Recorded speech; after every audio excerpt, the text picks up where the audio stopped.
Ja, liebe Freunde, herzlich willkommen zurück. Ich sitze hier wieder mit Biene und unser heutiges Thema ist Heilung. Hallo Benny. Hallo Biene. Ja, noch so ein großes Thema, das wir versuchen zu bündeln und auf den Punkt zu bringen. Ist ein bisschen schwierig, weil das natürlich sehr facettenreich ist, das Thema Heilung. Mhm. Aber schauen wir mal, dass wir das Wichtigste unterbringen. Aufgreifen, ja. Wo würdest du denn anfangen? Also anfangen würde ich damit, dass, wie ich es auch immer bei den Abenden sage, es ist ganz wichtig, alle Symptome beim Arzt abklären zu lassen, keine Medikamente selbstständig abzusetzen. Also zum einen muss ich das sagen, um mich rechtlich natürlich auch zu schützen, aber das ist nicht der Hauptgrund. Der Hauptgrund ist, dass ich es wirklich tatsächlich auch so meine. Mhm. Also es ist schon wichtig, dass man bestimmte Symptome vom Arzt abklären lässt. Finde ich persönlich jetzt schon wichtig. Und dann kann man in diese Heilungsphase gehen. Also ich sage es jetzt deshalb, weil es gibt einfach, also durch meine jahrzehntelange Erfahrung, habe ich da auch schon so viel erlebt mit Heiler. Und ich finde, dass es sehr, sehr wichtig ist, wirklich wichtig ist, dass man wahrhaftig arbeitet, dass man ganz bei der Sache ist und dass man weiß, was man tut.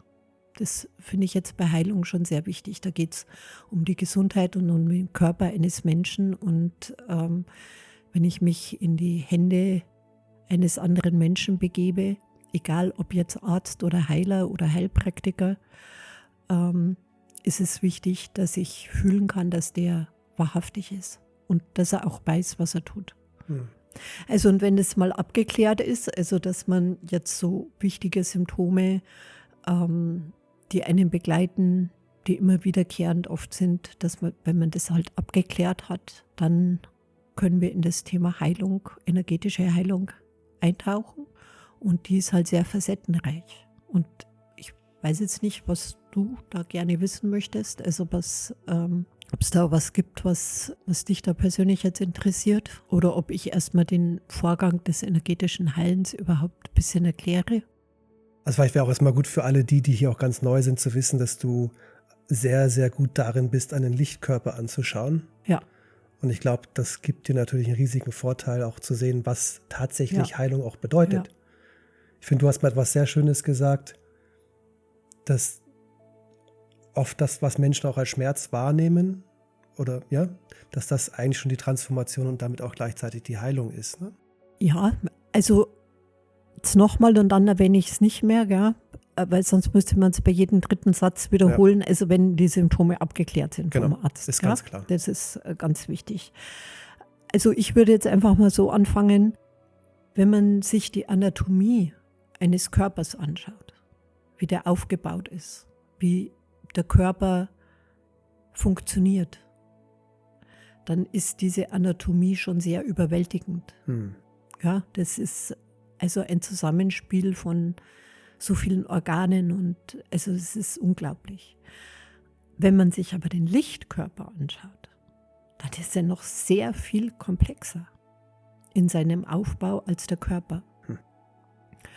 Und ja, ich kann den Lichtkörper sehr gut sehen. Also das sehe ich jetzt mit Energienbündeln eigentlich auch als meine Fähigkeit. Und es ist schon so, wie du sagst, dadurch kann ich natürlich auch viel sehen, weil ich eben Lichtkörper auch gut sehe. Also ich kann die Zusammenhänge gut erkennen, warum bestimmte Energien so zirkulieren und nicht anders, was es bedeutet, wenn die Energien in einem energetischen Feld etwas schneller zirkulieren als wie in einem anderen Feld, was das ausmacht oder wie einfach die Beschaffenheit ist, warum Menschen überhaupt Schmerz haben, wann dieser Schmerz in Transformation geht, warum er in Transformation geht.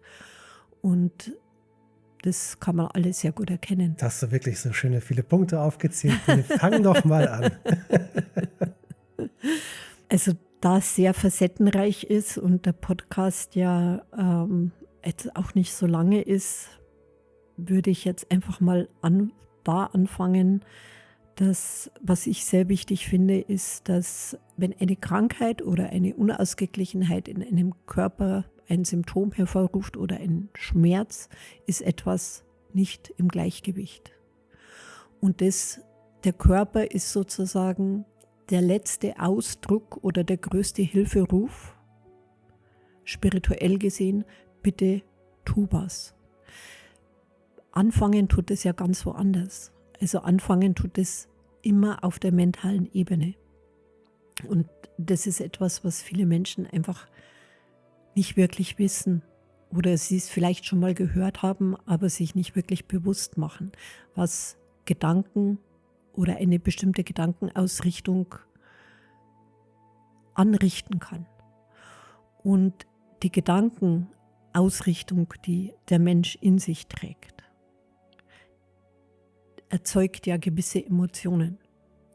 Und diese Emotionen, das ist dann das, was du fühlst erstmal auf emotionaler Ebene. Es gibt ja auch den emotionalen Schmerz.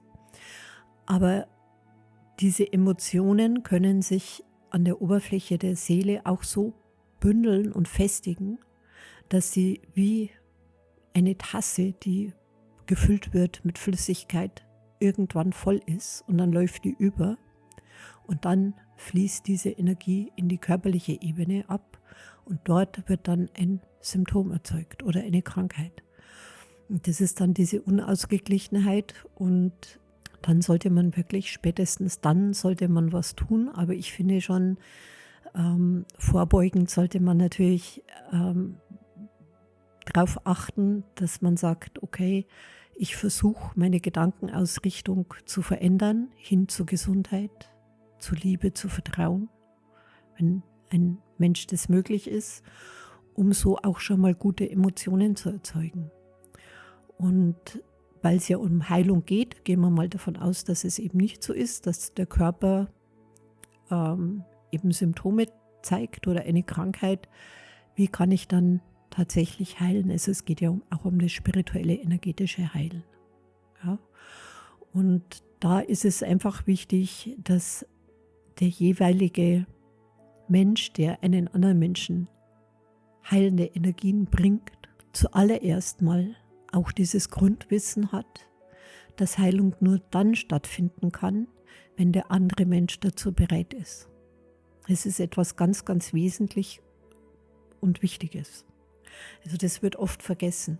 Also ich kenne ganz viele, auch von früher, von den Seminare, die alle möglichen Techniken konnten und auch gute Heiler waren oder sind und sich dann wirklich Vorwürfe gemacht haben, warum die Heilung nicht zum Erfolg geführt hat. Das liegt nicht am Heiler, wenn er es gut durchführt, sondern auch daran, dass der jeweilige Mensch vielleicht diese Heilungsenergie gar nicht annehmen konnte. Und da ist es einfach auch wichtig zu wissen, weil man natürlich immer denkt oder davon ausgeht, dass wenn jetzt jemand zu dir kommt und sich heilen lassen möchte, zu einer Sitzung kommt, geht man ja davon aus, dass der Mensch gesund werden möchte. Oder wenn du heute Menschen fragst, möchtest du gesund sein, werden die alle sagen ja. Es gibt, glaube ich, keinen, der sagt nein. Natürlich, ja. Aber es gibt natürlich auch etwas, was man Krankheitsgewinn nennt. Und das ist einfach etwas, was in der Seele so verborgen ist, an der Oberfläche, dass der Mensch macht es nicht bewusst, aber unbewusst, dass er Krankheit der Gesundheit vorzieht. Auch das ist ein Thema, was die Menschen vielleicht nicht sehr gern hören, aber es entspricht halt leider auch der Wahrheit. Ja, dass manchmal der Krankheitsgewinn für die Menschen wichtiger ist als die Heilung. Der muss einem auch nicht bewusst sein. Ne? Nee, das ist keinem bewusst. Also ich kenne jetzt keinen Menschen, der sagt, ich habe einen Krankheitsgewinn, deswegen möchte ich nicht gesund werden. Das läuft wirklich unbewusst ab und der Mensch weiß das gar nicht. Aber manchmal ist es halt einfach so, dass Menschen dadurch, wenn sie jetzt Symptome haben oder auch krank sind, sehr viel Aufmerksamkeit kriegen, bedauert werden oder umsorgt werden, ihnen etwas abgenommen wird, vielleicht an Arbeit oder wie auch immer. Und dann ist der Krankheitsgewinn halt groß. Also ich sage nicht, das ist bei jedem Menschen, Das ist ganz wichtig, dass die Menschen jetzt gut zuhören, weil sonst kann ich mir schon vorstellen, was in den Kommentaren steht, sondern es kann sein. Ja. Es kann einfach auch möglich sein, das muss man einfach auch im Kopf haben. Und so her ist es dann eben auch wirklich wichtig, dass man weiß, dass man nur dann heilen kann, wenn eben das Gegenüber auch dazu bereit ist. Deswegen erzähle ich es jetzt oder hab's erzählt. Aber so rein theoretisch kann man auch, also ich will es nur mal rein theoretisch, energetisch wissen, ob es einem anderen Menschen möglich ist, über den Willen eines anderen Menschen tatsächlich energetisch so einen starken Einfluss zu nehmen, dass sich etwas Starkes verändert. Ja, also was heißt über den Willen? Was meinst du da? Weil du ja gesagt hast, das geht nur mit dem Einverständnis des Gegenübers. Ja. Aber theoretisch, also nur rein theoretisch wäre es trotzdem energetisch möglich, den anderen auch zu heilen, auch wenn er nicht unbedingt d'accord oder wie sagt man, damit ist. Ja, das ist eben ein energetisch sehr tiefer Prozess, Heilung. Und deswegen kann man, also theoretisch ja, es geht, aber im Lichtkörper sind sehr viele energetische Komponenten, oder Felder, die sehr wichtig sind, um dass Heilung überhaupt geschehen kann. Also wenn jetzt zum Beispiel die geistige Welt, wenn man um Heilungsenergie bittet, ja, wird man Heilungsenergie auch von der geistigen Welt bekommen. Aber die fließt nicht direkt in die Tiefe der Seele ein. Das wäre manipulativ und das wäre also gegen den freien Willen des Menschen. Deswegen wird diese Heilungsenergie, also in so, ich sage es jetzt einfach mal auf menschliche Art und Weise, das schaut aus wie so kleine Blütenkelche. Dort wird die Energie gespeichert, die Heilungsenergie. Und wenn der Mensch bereit ist für die Heilung, werden diese Kelche sozusagen ausgeschüttet. Und erst dann können sie die Tiefe der Seele oder den Körper erreichen. Und das kann während der Heilsitzung sein, aber auch erst Tage danach oder Wochen danach. Genau. Also Heilungsenergie übertragen, ob jetzt von der geistigen Welt oder von einem Heiler, das ist etwas sehr Tiefes und etwas sehr Natürliches.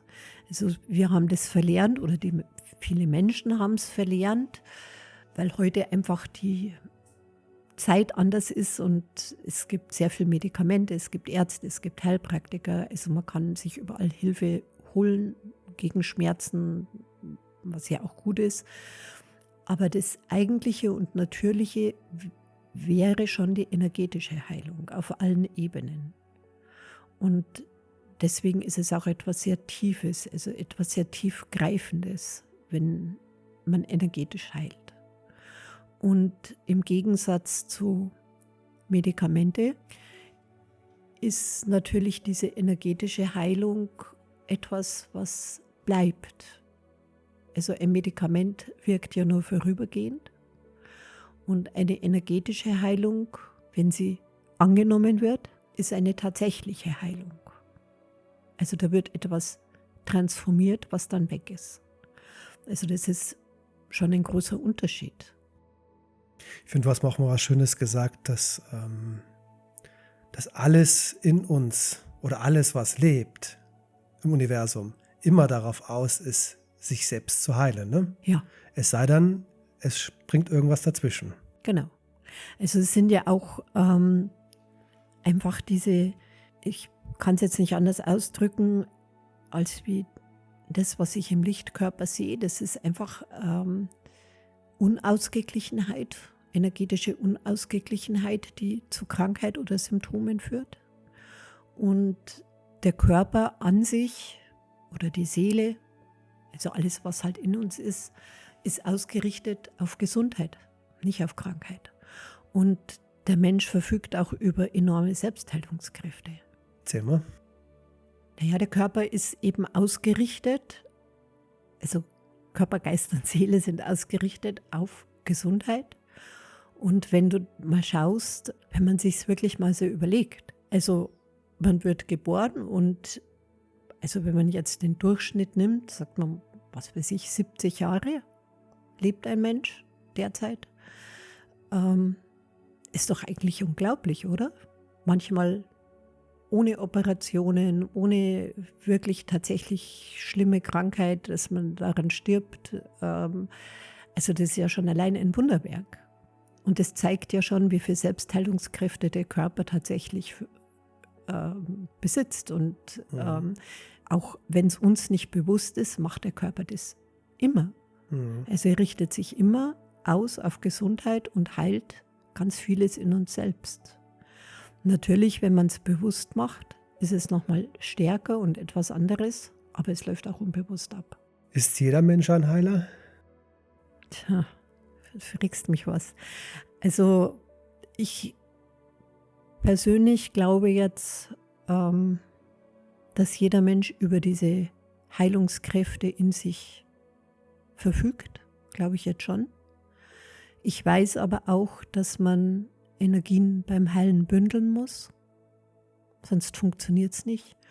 Und dieses Bündeln der Energien, dazu braucht man ein energetisches Feld, wo diese Energien durchfließen können, also wo sie durchgängig fließen. Also wenn man sich den Lichtkörper anschaut, dann gibt es da so viele energetische Felder. Und jetzt stell dir mal vor, machen wir mal ganz was Einfaches, du aktivierst, wie auch immer du das möchtest, Heilungskräfte in dir und legst bei einem anderen Menschen Hände auf. Das ist mal das ganz einfachste Beispiel überhaupt. Dadurch, wie viel energetische Felder muss die Energie fließen, dass sie gebündelt bei dem anderen Menschen ankommt. Durch viele, oder? Das wäre dann keine Heilung, Benny. Weil wenn die durch alle Felder fließt, wie sagt man dann? Verwässert sich die Energie und da ist nichts mehr da. Da ist auch, also ein bisschen was ist immer da. Es ist auch, wenn man keine Heilungskräfte aktiviert, ist es da, wenn man Menschen umarmt oder Menschen streichelt oder so. Das erzeugt ja schon ein warmes und schönes Gefühl. Aber um wirklich Heilungsenergie überbringen zu können, musst du Energie durch einen Kanal bündeln, durch ein energetisches Feld und es darf dann nur durch dieses energetische Feld fließen und zu dem anderen Menschen gebracht werden. Dann funktioniert es. Und deswegen ist die Frage, ob jeder ein Heiler ist, eine schwierige Frage. Also theoretisch ja. Ja. In allem ist es veranlagt. Veranlagt, glaube ich, ist es in jedem Menschen. Wäre ja eigentlich auch komisch, wenn es anders wäre. Genau, ne? es ist in jedem Menschen. Ich meine, es gibt schon verschiedene Arten von Fähigkeiten. Manche Menschen sind vielleicht mehr ausgerichtet auf diese Fähigkeit der Heilung, diese Heilungsenergie zu erzeugen oder sie aufzunehmen, zu bündeln und weiterzugeben als andere, aber grundsätzlich hat es jeder Mensch. Aber du brauchst halt eine Öffnung, wo du sozusagen einen Kanal hast. Ich nenne es jetzt Kanal, das ist nur ein menschliches Wort. Das ist ein energetisches Feld, wo sichergestellt ist, dass dort diese Heilungsenergie durchfließt und direkt zu dem anderen Menschen gebracht wird. Und das erreichst du, also wenn man jetzt spirituell mit der geistigen Welt, also da kannst du ja, wenn du eine Öffnung hast, reine Heilenergie aufnehmen, durch diesen Kanal fließen lassen, den anderen Menschen abgeben, also zu dem anderen Menschen bringen. Dort wird sie gespeichert in dem Blütenkelch und fließt dann dorthin, wo sie gebraucht wird. Das wäre jetzt die Art der Heilung. Was ist denn da theoretisch alles möglich mit Energieheilung? Ich meine, es ist gerade für einen Podcast auch ein schwieriges Thema, gell, weil Heilung auch etwas sehr Persönliches ist und sehr bewertet wird. Aber an sich ist alles möglich. Also denke mal an Lourdes. Also das Beispiel nenne ich ja auch öfters. Und ich war in Lourdes, ich habe mir das angeschaut.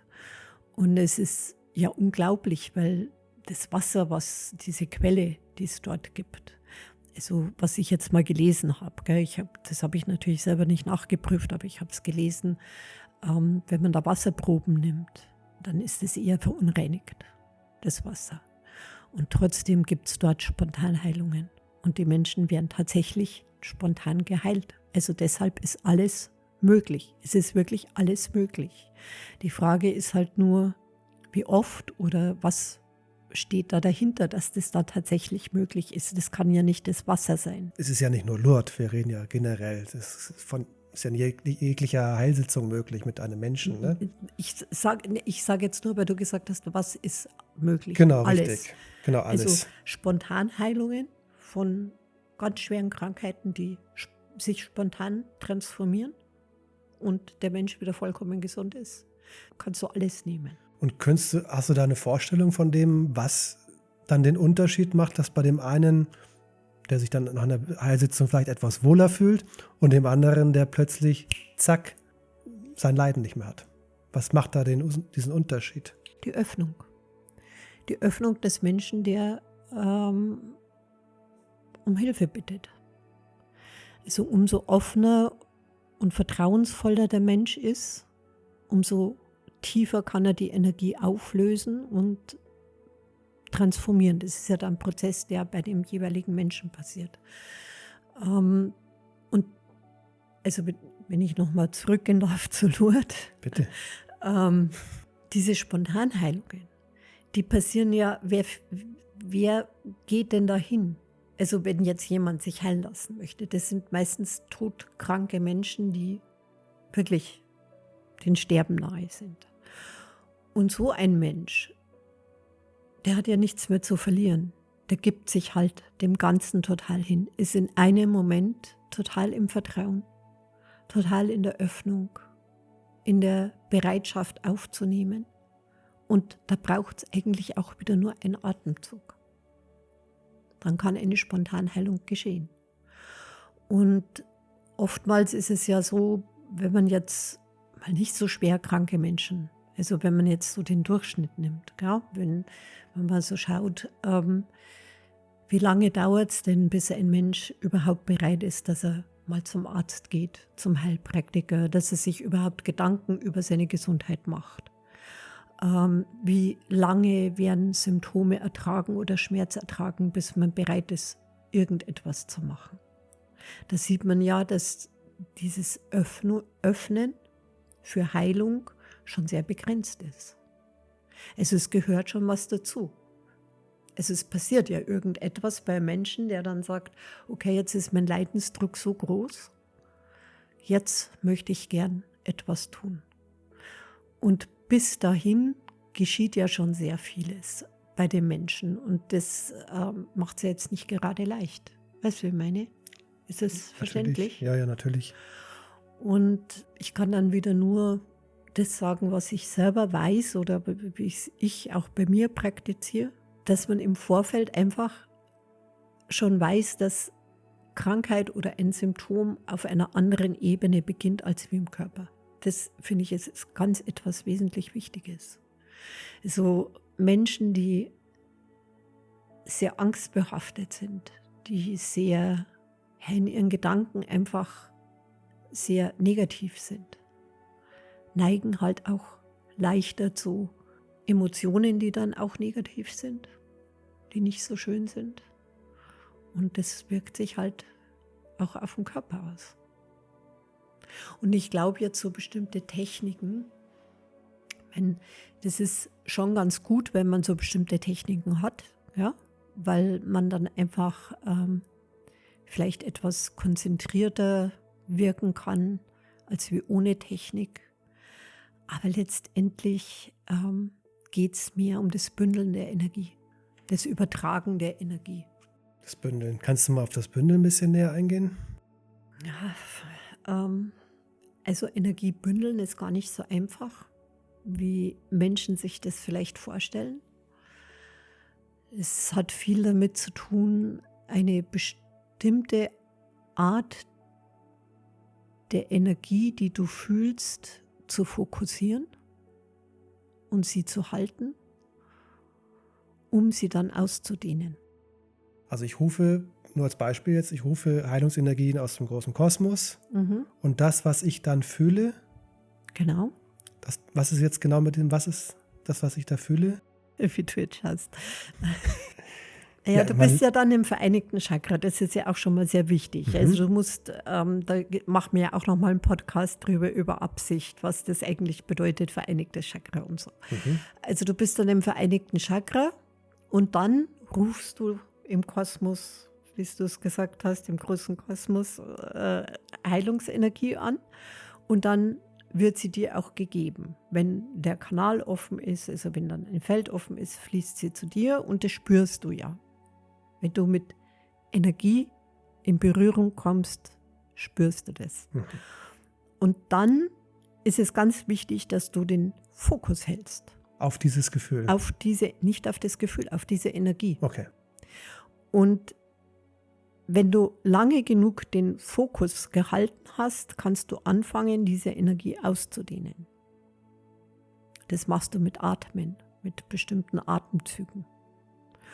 Und wenn ich kann es schwer erklären, aber du fühlst dann, dass diese Energie sich so ausdehnt, dass du das Gefühl in dir erzeugt wird, wenn du jetzt nicht loslässt, dann platzt du wie so ein Luftballon. Also loslassen im Sinne von weitergeben. Genau, und dann gibst du diese Energie ab. Und wenn, nur als Beispiel, damit ich es besser verstehe, was du genau sagst. Du gibst eine Behandlung, sagen wir, die dauert 10 Minuten. Heißt das dann in deinem Fall, dass du 8 Minuten bündelst und noch gar nichts überträgst oder nebenbei deine so einfachere Energien einfach überträgst und dann aber zum Schluss einmal diese Bündelung loslässt? Oder ist es dann, wie stellst du das ein? Jetzt willst du aber Sachen von mir wissen. Im Grunde genommen ist es so, dass wenn man Energie vorher gebündelt hat und ausgedehnt hat, würde 1 Minute schon ausreichen, um gebündelte Energie abzugeben. Das ist so viel Energie, die dann übertragen wird, dass es eigentlich ausreichend wäre. Aber, und das ist, glaube ich, auch wichtig, dass die Menschen da zuhören, aber der Mensch ist halt einfach anders. Um Energie wirklich annehmen zu können, um sich sicher zu fühlen, um sich geborgen zu fühlen, braucht es auch etwas Zeit. Also stell dir vor, du gehst jetzt zu einem Heiler und der langt dich 1 Minute an und sagt und jetzt tschüss, das war's. Also machst du ein Ritual raus. Du legst die Hände auf, du machst das, du reinigst erstmal. Also ich meine, das mache ich ja schon, also ich gebe ja gar keine Heilbehandlungen mehr. Ja, aber das machst du dann natürlich schon alles, das Ausgleichen der Energien, Erden, Reinigen und so weiter und so fort. Und dann in der Zeit bündel ich die Energie. Genau, ja. Und dann gebe ich sie ab. Und das sind dann in der Regel 30 Minuten. Wir reden ja eigentlich die ganze Zeit über Energieheilung. Aber es gibt ja auch noch Geistheilung im Sinne von Manifestation.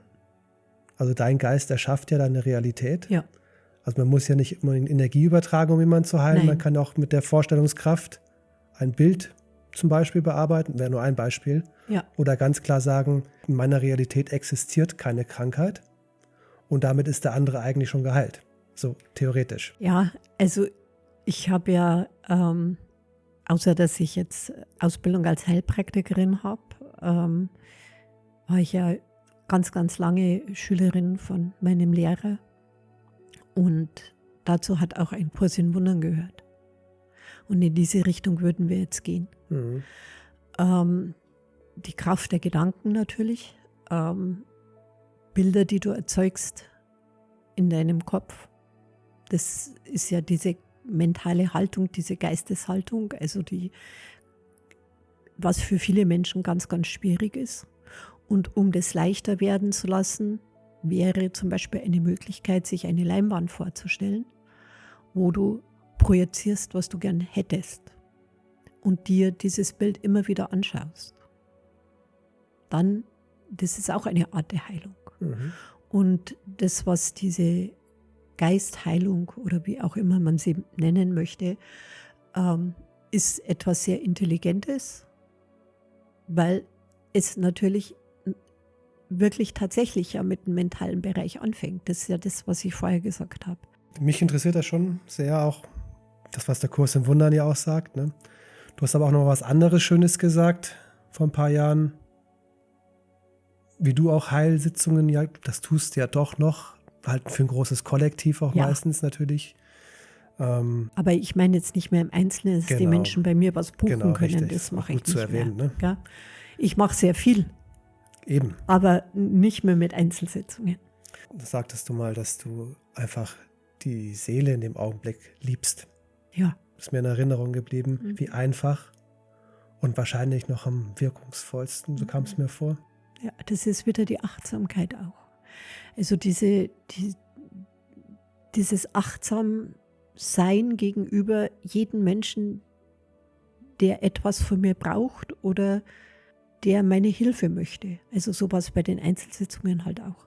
Also diese Achtsamkeit, diesen Menschen meine bedingungslose Liebe zu schenken. Das war mir immer und ist mir auch ganz wichtig. Und das ist in einem großen Kollektiv bei meinen Kunden so.